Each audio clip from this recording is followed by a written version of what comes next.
বাংলাদেশের গণমানুষের দল বাংলাদেশ জাতীয়তাবাদী দল এদেশের পক্ষের শক্তি, মুক্তিযুদ্ধের পক্ষের শক্তি, স্বাধীনতার পক্ষের শক্তি বাংলাদেশ জাতীয়তাবাদী দল। এদেশের হিন্দু, মুসলমান, বৌদ্ধ, খ্রিস্টান, অন্যান্য ধর্মাবলম্বী সমস্ত ধর্মবর্ণের মানুষ, সমস্ত ভাষাভাষীর মানুষ, সমস্ত সংস্কৃতির মানুষ সকলকে ঐক্যবদ্ধ করে বাংলাদেশে পরিচয় দিয়েছিলেন শহীদ রাষ্ট্রপতি জিয়াউর রহমান। আমরা এই একটা পরিচয়েই বাংলাদেশের পক্ষে আমরা এগিয়ে গিয়েছি। এই স্বাধীনতার পতাকা শহীদ রাষ্ট্রপতি জিয়াউর রহমানের হাত ধরে, দেশনেত্রী বেগম খালেদা জিয়ার হাত ধরে আজকে আমাদের নেতা জনাব তারেক রহমানের কাছে হস্তান্তরিত হয়েছে জনগণের মাধ্যমে। এই পতাকাকে আমরা সমুন্নত রাখব। এদেশের স্বাধীনতায় যারা বিশ্বাস করেনি তারা ধর্মের ভিত্তিতে রাজনৈতিক বিভাজন করতে চায়। এদেশের মানুষ এটা চায় না। আমরা সবাই বাংলাদেশি পরিচয়ে পরিচিত।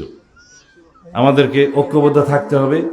এই দেশের স্বাধীনতা, সার্বভৌমত্বকে সুরক্ষিত রাখতে হবে। এদেশে গণতন্ত্র বিলুপ্ত হয়ে গিয়েছিল।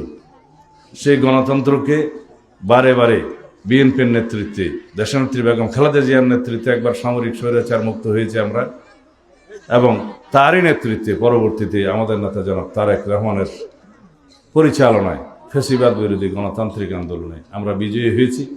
এদেশের মানুষ ছাত্র গণ অভ্যুত্থান সংগঠিত করেছে, শত সহস্র শহীদ হয়েছে, আমাদের সন্তানরা রাজপথে রক্ত দিয়েছে।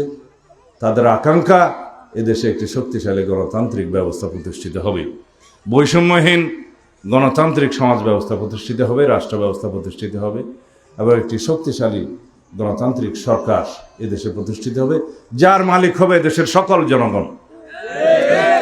আমরা এই দেশের মালিক, সকল জনগণ এই দেশের মালিক।